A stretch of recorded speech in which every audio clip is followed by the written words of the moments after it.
ইসলামী সমাজের উদ্যোগে আয়োজিত শান্তিপূর্ণ গণজাগরণ যাত্রায় এ পর্যায়ে সংক্ষিপ্ত পথসভা অনুষ্ঠিত হবে। সংক্ষিপ্ত পথসভায় আমাদের মাঝে মূল্যবান বক্তব্য পেশ করবেন মানবতার কল্যাণকামী বন্ধু, আল্লাহর সার্বভৌমত্বের ভিত্তিতে তারই আইন বিধানের প্রতিনিধিত্বকারী নেতা, ইসলামী সমাজের সম্মানিত আমির হযরত সৈয়দ হুমায়ুন কবির। মোহতারাম আমির সাহেবকে ওনার মূল্যবান বক্তব্য পেশ করার জন্য বিনীত অনুরোধ করছি। আসসালামু আলাইকুম ওয়া রাহমাতুল্লাহ। ইন্নাল হামদালিল্লাহি রাব্বিল আলামিন ওয়াল আকিবাতু লিল মুত্তাকিন ওয়াস সালাতু ওয়াস সালামু আলা রাসূলিল কারীম। সম্মানিত উপস্থিতি, রাজধানী ঢাকার সচেতন ভাই ও বন্ধুরা, উপস্থিত অনুপস্থিত দেশবাসী, বিশ্ববাসী, ভাই ও বোনেরা, আপনাদের সকলের দৃষ্টি আকর্ষণ করছি, মনোযোগ আকর্ষণ করছি। এই দুনিয়াটা কোনো মগের মুল্লুক নয়। একজন মহান মালিক আছেন। ওই মহান মালিকের দুনিয়ায় মহান মালিকের বিধান বাদ দিয়ে গণতন্ত্র, রাজতন্ত্র, সমাজতন্ত্র, সামরিকতন্ত্র ইত্যাদি তাগুতি ব্যবস্থা, শয়তানি ব্যবস্থা চলবে। আল্লাহ তা সহ্য করছেন না, করবেন না। তাই আপনাদের দৃষ্টি আকর্ষণ করে বলছি, আমরা মানুষ, আল্লাহ রাব্বুল আলামিনের সর্বোত্তম সৃষ্টি, আমরা সমাজবদ্ধ জীব। আমাদের প্রয়োজনে সমাজ এবং রাষ্ট্র, সমাজ এবং রাষ্ট্রের মূল বিষয় সার্বভৌমত্ব। সমাজ ও রাষ্ট্রের ক্ষেত্রে সার্বভৌমত্ব হচ্ছে সমাজ ও রাষ্ট্রের মালিকানা এবং সমাজ ও রাষ্ট্র গঠন ও পরিচালনায় আইন বিধান প্রণয়ন ও প্রয়োগের সর্বোচ্চ ক্ষমতা। এই ক্ষমতা শুধুমাত্র আল্লাহর জন্য নির্দিষ্ট। সার্বভৌমত্ব আল্লাহর অন্যতম শ্রেষ্ঠ গুণ। সার্বভৌমত্ব যার, আইন বিধান হবে তার, শাসন কর্তৃত্ব হবে তার। সার্বভৌমত্বের মালিক যিনি, তার আদেশ, নিষেধ, ইচ্ছা ও অনুমোদন আইন। আইন প্রয়োগকে বলা হয় কর্তৃত্ব। তাহলে সার্বভৌমত্ব, আইন বিধান ও শাসন কর্তৃত্ব, রুবুবিয়াত, এটা আল্লাহর গুণ। মানুষকে দুনিয়ায় পাঠানোর আগে রূহের জগতে সকল মানুষের নিকট থেকে আল্লাহ রাব্বুল আলামিন তার রুবুবিয়াতের ওয়াদা অঙ্গীকার নিয়েছিলেন, আলাস্তু বিরাব্বিকুম, আমি কি তোমাদের রব নই? আমরা সকল মানুষ সেদিন আল্লাহকে একমাত্র রব মানার ঘোষণা, সাক্ষ্য দিয়েছিলাম। এখন পরীক্ষা হচ্ছে, কে এই দুনিয়ার জীবনে জানমাল ব্যবহার করার জায়গায়, সমাজ রাষ্ট্র গঠন পরিচালনার জায়গায় আল্লাহকে সার্বভৌমত্বের মালিক, আইন বিধানদাতা, নিরঙ্কুশ শাসন কর্তা মানে, আর কে মানে না? যারা মানে তারা আল্লাহর কৃতজ্ঞ বান্দাবান্দি, আর যারা মানে না তারা আল্লাহর অকৃতজ্ঞ বিদ্রোহী বান্দাবান্দি। আমাদের এই প্রিয় বাংলাদেশ স্বাধীন হয়েছে, আপনারা বলছেন স্বাধীন হয় নাই। মানুষ কি মানুষের গোলামি থেকে মুক্তি লাভ করে আল্লাহর গোলামি করার ব্যবস্থা পেয়েছে? তাহলে কোথায় দেখলেন দেশ স্বাধীন হয়েছে? 1931 সালে দেশ স্বাধীন হয় নাই। এই গেল কয়েকদিন আগে 8 আগস্ট যে বিজয় হয়েছে, এদিনও দেশ স্বাধীন হয় নাই। কারণ যারা স্বাধীনতা স্বাধীনতা বলে মুখের ফেলা ফেলছেন, আপনাদের কাছে জিজ্ঞাসা, আপনারা এই রাষ্ট্রটাকে কিসের ভিত্তিতে গঠন করবেন? আপনারা বিভিন্ন দলে উপদলে বিভক্ত হয়ে আছেন। রাষ্ট্র কিভাবে চালাবেন এই ব্যাপারে আপনাদের কোনো সুনির্দিষ্ট দিক নির্দেশনা নাই।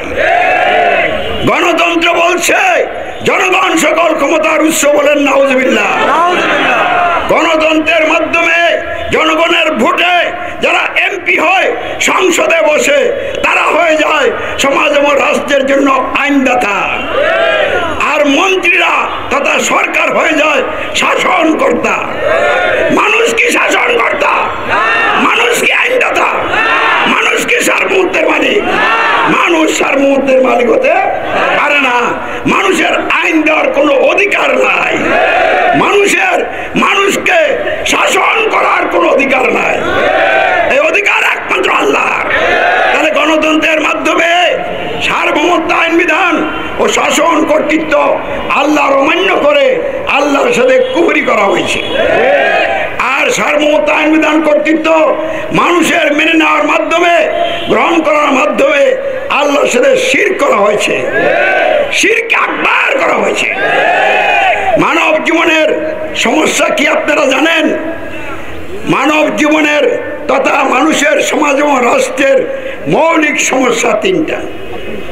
ভালো করে শুনেন, বোঝার চেষ্টা করেন। মৌলিক সমস্যা কয়টা? তিনটা। প্রথম মৌলিক সমস্যা কি? মানুষের উপরে মানুষের সার্বভৌমত্ব, আইন বিধান ও শাসন কর্তৃত্ব। দ্বিতীয় সমস্যা কি? মানুষের মন গড়া আইন বিধানের আনুগত্যের মাধ্যমে মানুষের দাসত্ব। তিন নম্বর সমস্যা কি? মানুষের তৈরি আইন বিধান দিয়ে, আল কোরআন বিরোধী সংবিধান দিয়ে যারা নেতা নেত্রী হয়, সরকার হয়, ওইসব ভুয়া, বাতিল, অবৈধ, আজাব গজবের নেতাদের আনুগত্য, অনুসরণ, অনুকরণ।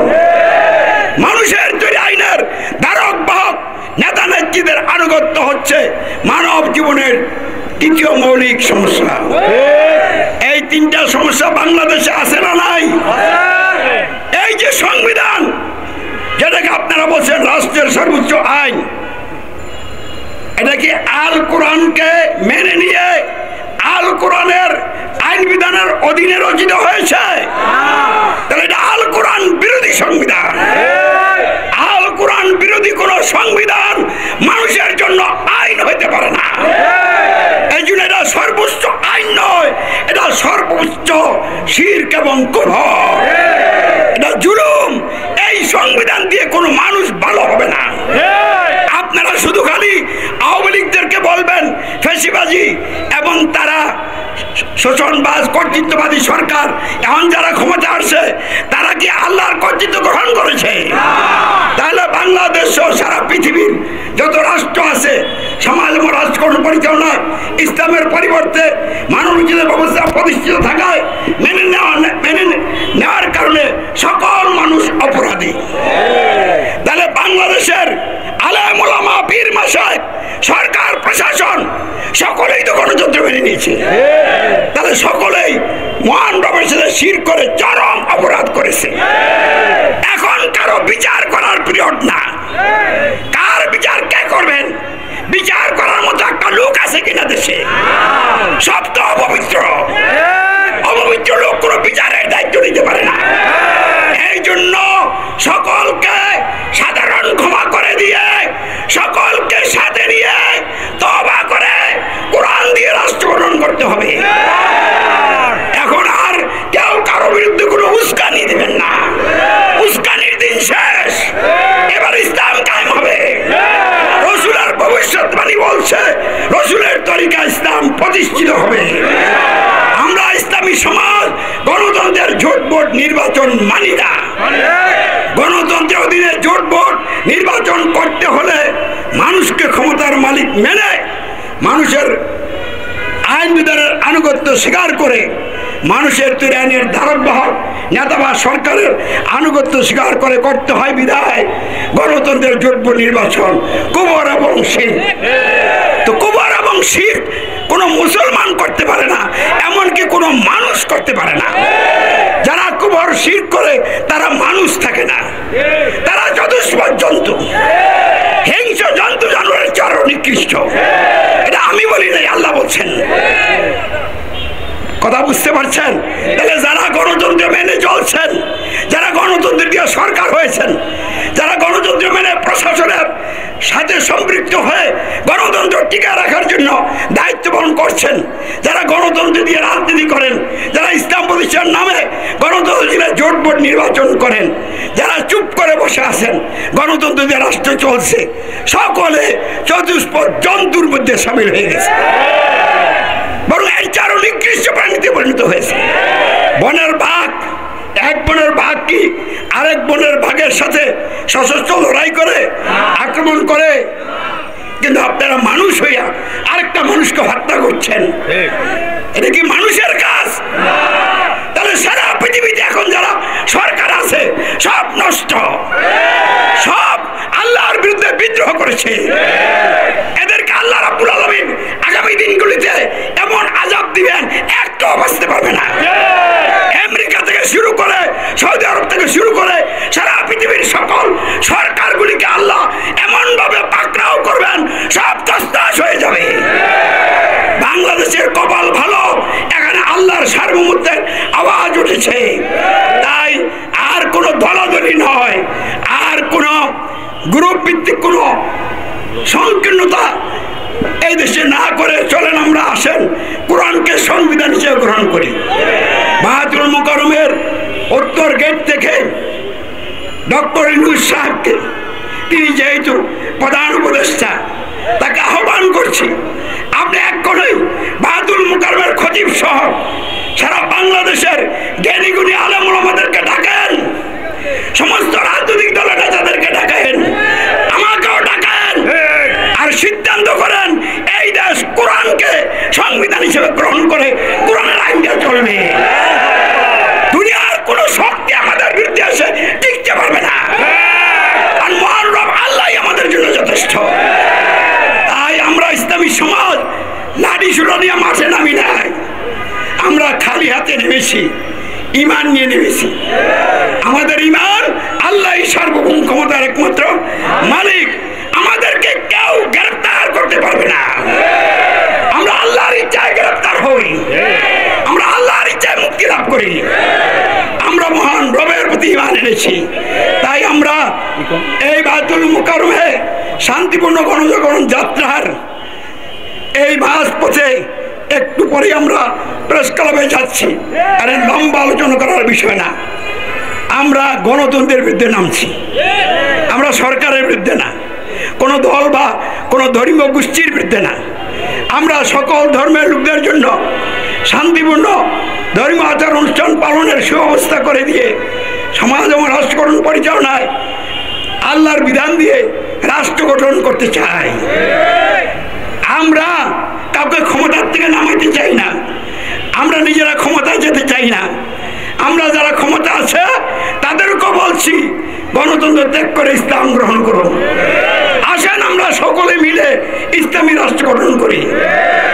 এই জন্য আপনাদেরকে উদাত্ত আহ্বান জানাচ্ছি, আগামী দিনে যারা এই বাংলাদেশের জন্য কোনো ঘোষণাপত্র দিবেন, আপনাদের ঘোষণায় যেন আল্লাহই সার্বভৌম ক্ষমতার মালিক, এই ঘোষণা দিয়ে আপনাদের যাত্রা শুরু হয়।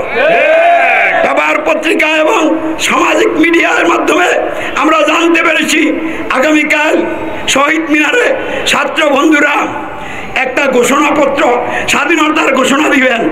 আপনাদের দৃষ্টি আকর্ষণ করছি, এই জুলাইয়ের ঘোষণার মধ্যে যেন জনগণের সার্বভৌমত্বের কথা না থাকে, এখানে যেন আল্লাহর সার্বভৌমত্বের কথা বলা হয়। তাহলে আল্লাহর রহমতে আপনারা দুনিয়াও আপনার মাথা উঁচু হয়ে যাবে, আর আখিরাতে আমরা কল্যাণ মুক্তি পাবেন। আর তা না করে আগের মতো ওই ৭১ সালে বঙ্গবন্ধু শেখ মুজিবুর রহমান ওই গণতন্ত্র দিয়া যে সংবিধান তৈরি করছিলেন, যে সংবিধানে বলা হয়েছে জনগণ ক্ষমতার উৎস, আপনারা যদি ওই কথাই আবার রাখেন, তারা যে পথের পথিক আপনারাও সেই পথের পথিক।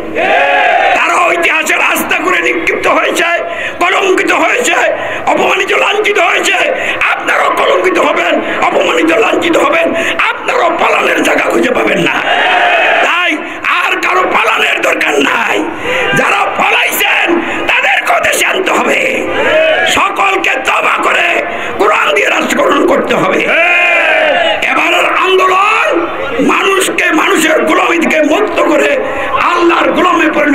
আন্দোলন। এবার আন্দোলন গণতন্ত্রকে খতম করে আল কোরআনকে সংবিধান হিসেবে প্রতিষ্ঠা করে কল্যাণকর সমাজ এবং রাষ্ট্র গঠনের আন্দোলন।